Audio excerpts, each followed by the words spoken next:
The 1962 M200 melroe skid steer. It's got a 12.5 horse ONAN engine.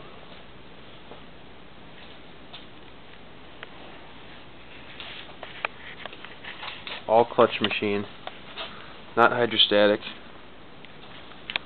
Speed control lever, directional control levers, throttle.